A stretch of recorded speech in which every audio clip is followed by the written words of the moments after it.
Hola amigos, ¿cómo les va? Yo soy un sembrador y todos somos sembradores en el campo del Señor. Y bien gozoso por la venida del Espíritu Santo, por esta fiesta de Pentecostés. Hemos tenido una vigilia de oración muy profunda en la catedral con nuestro obispo Víctor Manuel, aquí en la ciudad de La Plata, en la República Argentina. Y bueno, y todos los lunes de Pentecostés, o sea, el lunes siguiente a Pentecostés, la Iglesia recuerda a la Santísima Virgen María en su advocación como María, Madre de la Iglesia. Así que bueno, yo quiero compartir con ustedes dos textos bíblicos, pero antes de compartirlo y de pedirle que se suscriban al canal y que nos regalen un dedito para arriba, un like, que compartan el video y que toquen la campanita para enterarse cuando el sembrador sube un nuevo video. Quiero que disfrutemos un ratito de este tema en torno a María de Gesed, que la verdad que es una delicia. Estamos escuchándolo de fondo, vamos a escucharlo, a ver si lo subimos un poquitito. A ver. Estamos en torno a ti, unidos en un solo espíritu y en un mismo corazón.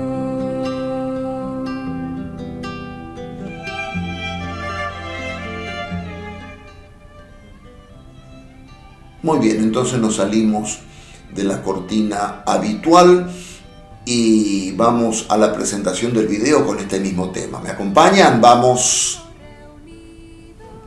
En el aposento alto, un viento impetuoso llenó todo el lugar y lenguas de fuego en cada uno se posaron, y en torno a María el Espíritu se derramó. María, Madre nuestra, María. Bien, entonces aquí les pongo el primer texto que quiero compartir con ustedes, cómo María llega a ser madre de la Iglesia. Y dice así el Evangelio de San Juan: junto a la cruz de Jesús estaba su madre y la hermana de su madre, María de Cleofás y María Magdalena. Al ver a la madre y cerca de ella al discípulo a quien él amaba, Jesús le dijo: mujer, aquí tienes a tu hijo. Luego dijo al discípulo: aquí tienes a tu madre. Y desde aquella hora el discípulo la recibió en su casa. Nos ubicamos en el contexto situacional en el que se desarrolla este acontecimiento. Jesús está a punto de morir en la cruz, está derramando su sangre en la cruz, está entregando todo, y lo último que entrega es su madre. Pero Jesús funda su iglesia, ¿sí? Recordemos que la iglesia va naciendo de Jesús, ¿no es cierto? Y tiene su nacimiento definitivo, su impulso definitivo en Pentecostés. Pero este momento, si nosotros vamos al Evangelio de Marcos, dice el Evangelio que al momento de la pasión, dice, todos lo abandonaron y huyeron. ¿Todos quiénes? Los discípulos. Todos en el sentido absoluto, no.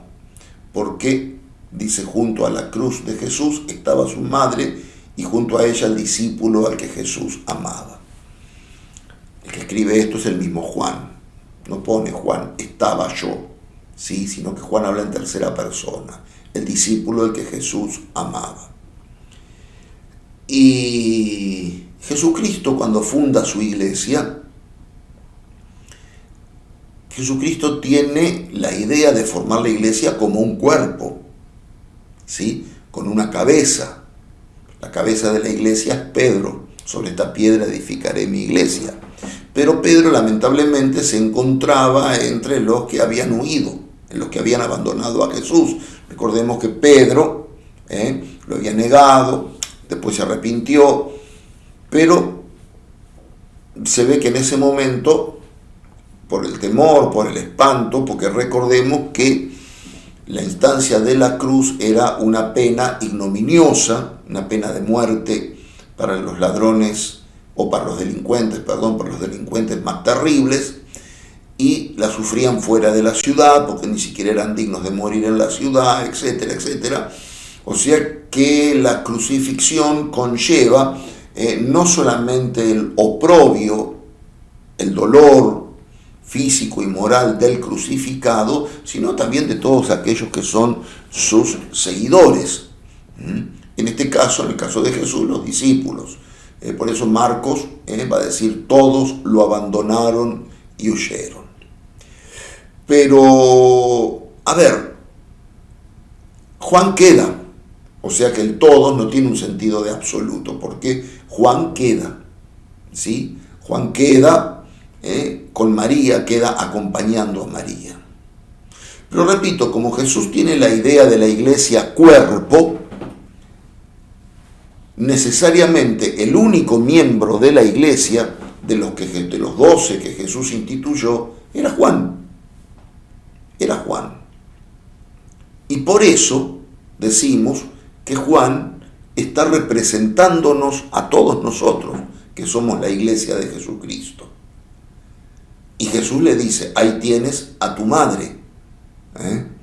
Ahí tienes a tu madre. Y en ese momento el discípulo la recibió como suya, la recibió en su casa.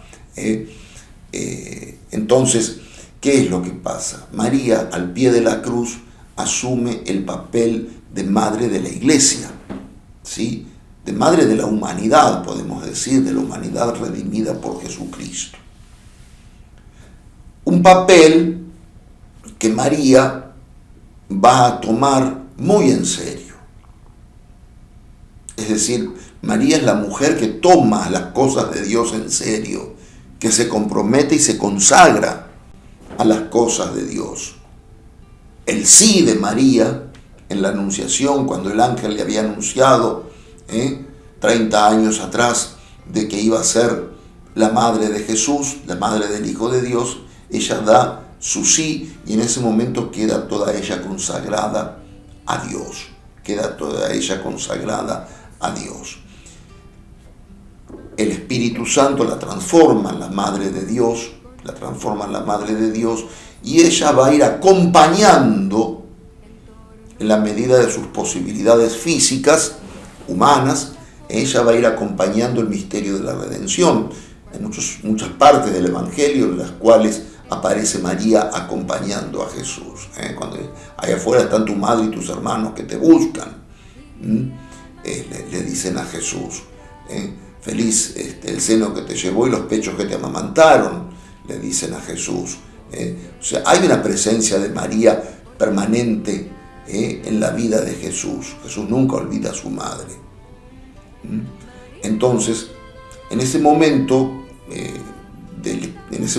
de entrega, ¿sí? En la cruz, entrega a María como Madre nuestra, en la persona de Juan, que es el único de los discípulos, de los apóstoles, instituido por Jesús, que está representando todo el cuerpo de la iglesia. Porque repito, todos lo abandonaron y huyeron. Bien.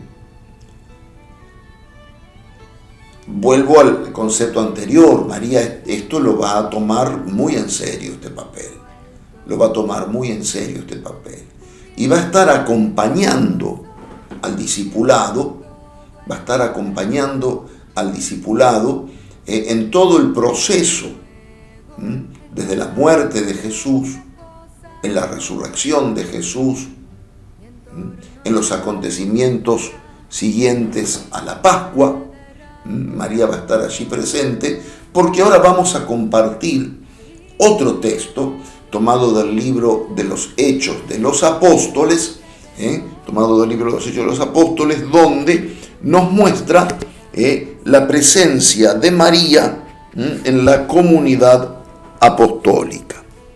Y dice así el libro de los Hechos. Los apóstoles regresaron entonces del monte de los Olivos a Jerusalén, ¿sí? La distancia entre ambos sitios es la que está permitida recorrer en día sábado, o sea, observancia de la ley judía, ¿verdad? Cuando llegaron a la ciudad, subieron a la sala donde solían reunirse. Eran Pedro, Juan, Santiago, Andrés, Felipe, Tomás, Bartolomé, Mateo, Santiago, hijo de Alfeo,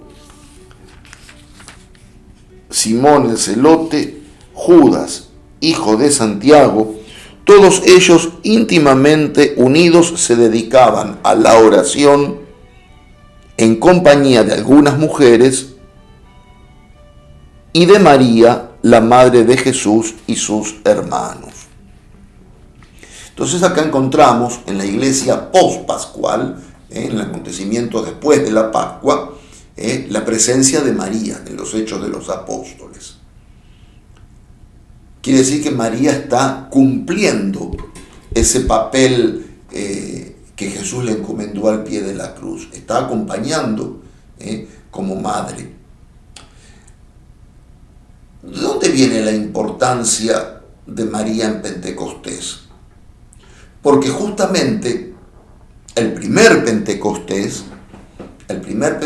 se realiza en la persona de María. Si recordamos el Evangelio de Lucas, el Espíritu Santo descenderá sobre ti y el poder del Altísimo te cubrirá con su sombra. Por eso el niño que nacerá de ti será santo y será llamado Hijo de Dios. El Espíritu Santo descenderá sobre ti y el poder del Altísimo te cubrirá con su sombra. Y el Espíritu Santo produce en el vientre de María, fecunda el vientre de María, el vientre virginal de María, lo fecunda con la presencia de nuestro amado Señor Jesucristo. La presencia de nuestro amado Señor Jesucristo. Por lo tanto, María comprende el acontecimiento de la Pascua. ¿Sí? María comprende el acontecimiento de la Pascua. María, tomándose en serio, como dije, el papel de madre, está acompañando a la iglesia, y a la vez María es la que alienta a recibir el Espíritu Santo que Jesús había prometido. Acuérdense que en la ascensión, leemos también en el libro de los Hechos de los Apóstoles, permanezcan unidos hasta que sean revestidos con la fuerza que viene de lo alto. Y todo lo que Jesús había hablado del Espíritu Santo, toda la promesa que ya en la última cena Jesús había hecho del Espíritu Santo, tenemos que entender que por la anunciación María ya tenía una experiencia previa del Espíritu Santo, ya había vivido el gozo de Pentecostés, el gozo del Espíritu Santo, ya había sido María, el vientre virginal de María, ya había sido depositario de la promesa del Espíritu que se cumple en la persona de Jesucristo. Entonces, María es la que va a estar alentando a recibir el Espíritu Santo. ¿Por qué? Porque ella ya sabe quién es el Espíritu Santo. Ya sabe quién es el Espíritu Santo. Es más, me atrevo a decir que si los discípulos no siguieron dispersándose y cumplieron el mandato de Jesús, no lo dice el libro, no lo dice el libro sagrado, pero podemos deducir, o sea, de la Sagrada Escritura podemos deducir que fue María la que mantuvo unida a la iglesia primitiva en la espera del Espíritu Santo. Todos ellos íntimamente se dedicaban a la oración, y esa oración seguramente es presidida por María, porque María es la gran atrayente del Espíritu. El Espíritu Santo se goza en María. Por eso Jesús cumple la promesa de enviar el Espíritu Santo a su iglesia con la presencia de María. Con la presencia de María. Por eso que después de Pentecostés recordamos de una manera especial esta advocación de María, Madre de la Iglesia. Y María, Madre de la Iglesia, va a ir acompañando toda la vida de la iglesia hasta el día de hoy, porque sabemos que la Virgen se encargó de comunicarse, de enviar mensajes, de pedir oraciones, de pedir que se rece, de pedir que el mundo se consagre, que se consagre a Dios, que se consagre a su corazón inmaculado. Muchas de esas apariciones que la Iglesia las toma como verdaderas, de esas revelaciones que la Iglesia las toma como verdaderas, son los momentos en los cuales María está ejerciendo su papel maternal sobre toda la Iglesia. La Iglesia se va realizando. Yo atrás, aquí detrás mío tengo la imagen del Vaticano. Quise poner esta foto de la Basílica de San Pedro como lugar cabeza de la Iglesia, pero recordemos que la Basílica de San Pedro, donde está el Papa, no es toda la Iglesia, es decir, no es todo el cuerpo de la Iglesia, está la cabeza nomás. Ahí está la cabeza. El cuerpo de la Iglesia lo formamos nosotros. El cuerpo de la Iglesia está disperso por todo el mundo, y ustedes fíjense cómo María en los distintos lugares, en las distintas culturas, va haciendo su presencia, va haciendo su aparición. Hay un video que habla de la historia, por ejemplo, del milagro de la Santísima Virgen María aquí en la Argentina, en Luján, antes de que fuera la Argentina y antes de que fuera el virreinato del Río de la Plata, en el año 1630. Allí María quiso fundar la fe de nuestro pueblo, quiso proteger maternalmente la fe de nuestro pueblo, y allí realiza un milagro. Y hoy día la Iglesia ese milagro lo tiene como cierto, por los frutos de vida pastoral y los frutos de vida espiritual que la presencia de la Virgen de Luján da en la República Argentina. Y así sucede en muchas otras partes del mundo. Podemos hablar de la aparición de la Santísima Virgen en Cacupé, en Paraguay, en Aparecida, en Brasil, etcétera, etcétera. En distintos lugares del mundo María va siendo en Fátima, en Portugal, en Lourdes, en Francia.